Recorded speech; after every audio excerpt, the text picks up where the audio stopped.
আল্লাহ রাব্বুল আলামিন বলেন আসহাবুন নুজুম বিআইহিম ইক্তাদাইতুম আমার সাহাবাগণ হলেন তারকাতুল্য যাদের একজনকে কেউ যদি অনুসরণ করে তাহলে সে হেদায়েত পেয়ে যাবে। শুধু তাই নয়, আল্লাহ রাব্বুল আলামিন সূরা তাওবার 100 নম্বর আয়াতে বলেছেন রাদিয়াল্লাহু আনহুম ওয়া রাদু আন, আল্লাহ তাদের প্রতি সন্তুষ্ট, তারাও আল্লাহর প্রতি সন্তুষ্ট।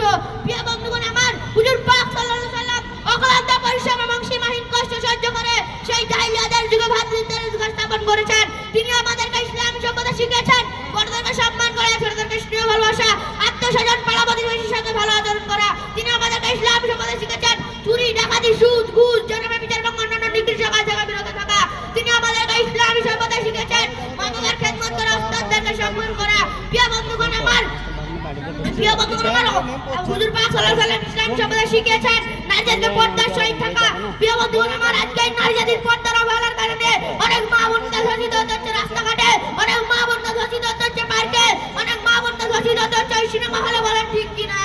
তাই সেই প্রাণ প্রিয় মা বোনদের বলি, তোমরা সকলে পশ্চিমা সভ্যতা থেকে বের হয়ে ইসলাম সভ্যতায় ঢুকে যাও, নয়তো তোমাদের পরিস্থিতি অনেক খারাপের দিকে এগিয়ে যাবে। আজকে আমেরিকার দিকে দেখালে দেখা যায় তারা আধুনিকতার নামে নব্য তরুণদেরকে নিয়ে যাচ্ছে অন্ধকার যুগে। তারা মগজকে ধুলাই করে ফেলছে, তারা বিউটি পার্লারের নামে যৌন সাহায্য করাচ্ছে, তারা সুন্দরী নারীদের প্রতিযোগিতার নামে নারীদেরকে নিয়ে যাচ্ছে অন্ধকার ভবিষ্যতের দিকে। ঠিক কিনা? শুধু তাই নয়, তাদের একটা নির্দিষ্ট প্রোগ্রামের মাধ্যমে তারা আজকে যুব সমাজকে এবং তরুণদেরকে অনেক খারাপ চেষ্টা করছে। তারা আজকে এমন চেষ্টা করছে যে আজকে আমাদের মুসলমান ভাই বোনেরা তাদের মা বাবাকে বৃদ্ধাশ্রমে রেখে আসছে। বলেন ঠিক কিনা? আজকে আমাদেরকে পশ্চিমা সভ্যতা এমন ভাবে কাজ করে নিচ্ছে, সেখান থেকে আমরা বেরোতে পারছি না।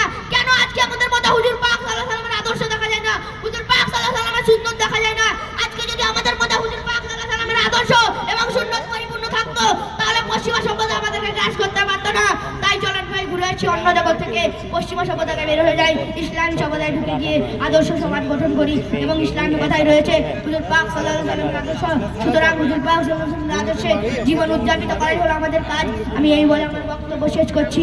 আমি কবির কণ্ঠে একটি কবিতা বলতে চাই। পৃথিবীতে এসেছিল যখন, কেঁদেছিল তুমি, হেসেছিল ভুবন, এমন জীবন করিবে গঠন, মরিলে হাসিবে তুমি, কাঁদিবে ভুবন।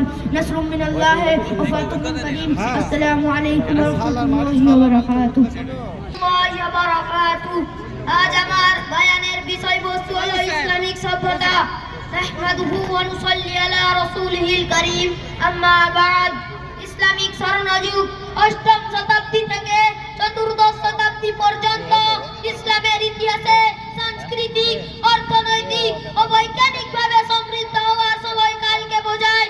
5ম শতকে মদিনায় প্রথম ইসলামিক রাষ্ট্র প্রতিষ্ঠা ও ইসলামিক শক্তির উত্থানের সময় শুরু হয়। এই যুগে মুসলিম বিশ্বের রাজধানী বাগদাদ, কায়রো, কর্ডোবা বিজ্ঞান, দর্শন, চিকিৎসা বিজ্ঞান, বাণিজ্য, শিক্ষার বৃদ্ধি কেন্দ্রে পরিণত হয়। হযরত মুহাম্মদ সাল্লাল্লাহু আলাইহি ওয়াসাল্লাম 610 খ্রিস্টাব্দে নবুয়ত প্রাপ্ত হন এবং এরপর থেকে তিনি ইসলাম ধর্ম প্রচার করেন।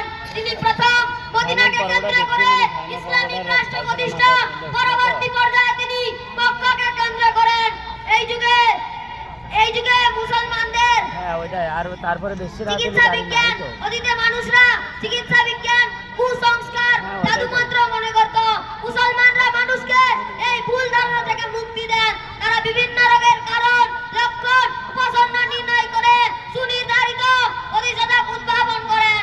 গণিত বিখ্যাত মুসলিম গণিতবিদ ইবনে মুসা আল-খাওয়ারিজমা তার গ্রন্থে প্রথম বীজগণিত বোঝাতে অ্যালজেব্রা শব্দটি ব্যবহার করেন এবং বৈজ্ঞানিকদের দ্বারা তৈরি গতিবিদ্যার ধারণা বহু শতাব্দী ধরে ইউরোপে এসে ব্যবহৃত হয়েছে। ভূগোল, দর্শন, স্থাপত্য বিষয়ে ইত্যাদি অবদান রাখে ইসলামিক সভ্যতা।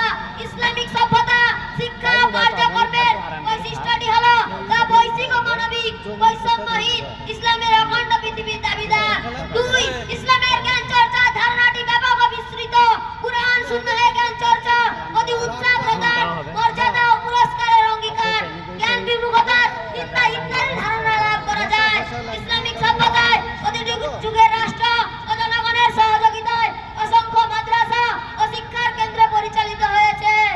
এক্ষেত্রে রাষ্ট্র বা রাষ্ট্রনায়কদের চেয়ে প্রত্যেক যুগের আলেমদের ভূমিকা অগ্রগণ্য। আল্লাহর উপর আস্থা রেখে আলেমরা অবিশ্বাস্য